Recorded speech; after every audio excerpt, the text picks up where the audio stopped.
We all have those days where we lay in bed in the morning and we just can't get up. We just can't find it in ourselves to be productive. I know it happens to me all the time, and I'm sure it's happened to you. I mean, that's why you've clicked on this video, is because it happens to you. It's more about the system than it is being motivated. At least that's what I've found in my time as a student. So hopefully some tips in this video can help you guys out to be more productive as well. Hi, my name is Wiley. Welcome back to another video here on the channel, and today I'll be covering a few things that you can do to be more productive even if you don't feel like it. Starting at number 1, we have the 2-minute rule. Essentially, this is one where you set a timer for 2 minutes and you tell yourself that by the time the alarm goes off, if you're still not into the assignment or whatever it is that you were doing, you just stop and you go back to procrastinating it even further, right? But I think you'll be surprised that by the time the alarm does go off at the end of the 2 minutes, that you are feeling a lot better about the assignment and that you will actually push through and get it done. Because really the biggest thing about being productive is just starting something. Even if that means that you only write one sentence on an essay, or you only read one page and take one note of a homework that you have or something,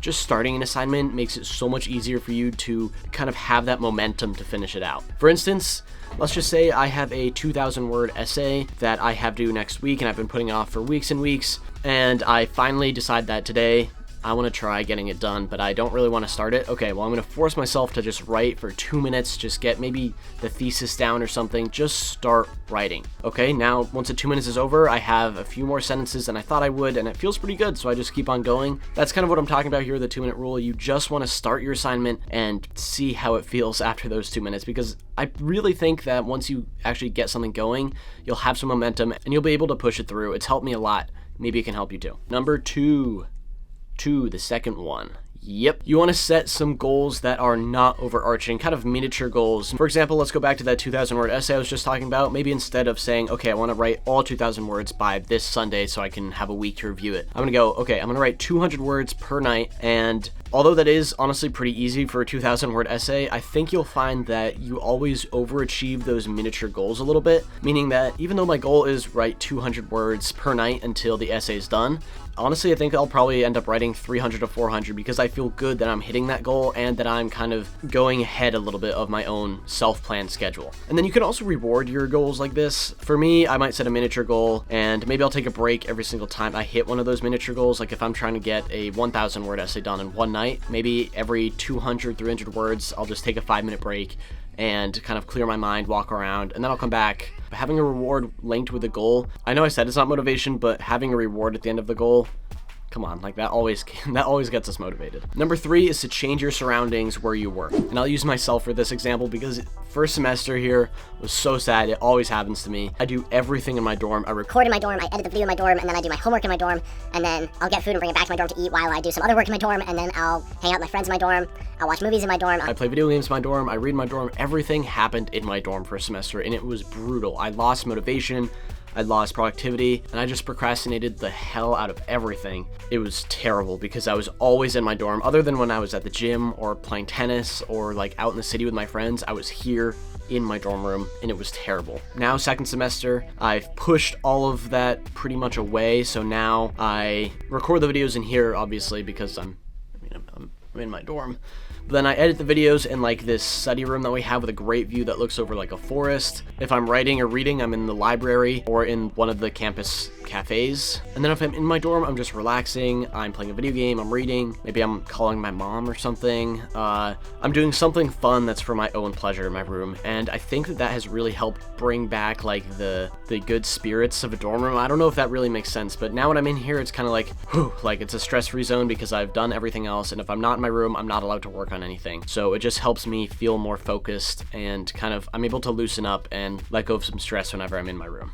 Okay, number 4, this is for those people who really cannot seem to get anything done, and this is called temptation binding.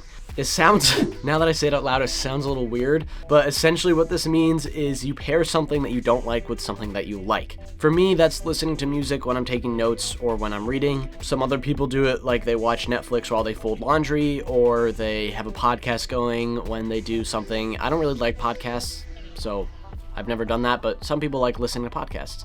Maybe it's you have your favorite snack or like your favorite kind of coffee next to you while you're taking some notes. Whatever it is, it's just pairing something that you like with something that you don't like, so you actually feel a little bit better. Kind of like balances each other out, so it feels a little bit more neutral, I guess, if that makes any sense.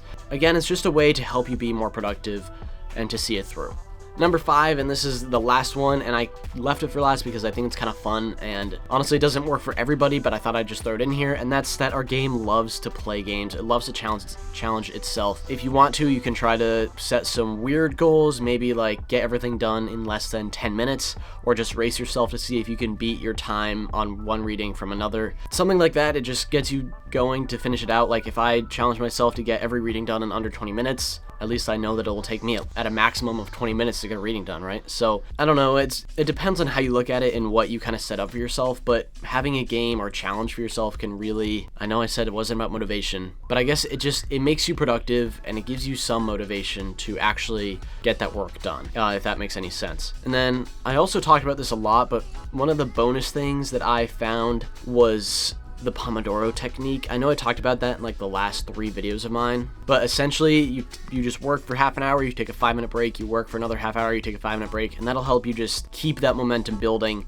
Maybe you start the Pomodoro technique with the 2 minutes, and it'll just push you through the end and help keep your productivity intact. There we go. Hopefully you guys try some of these tips and they work out for you. If they don't, or if they work really well, please let me know down below in the comments. I would love to see you guys give me some feedback on anything. You know, how am I doing? Am I actually helpful? Am I not helpful?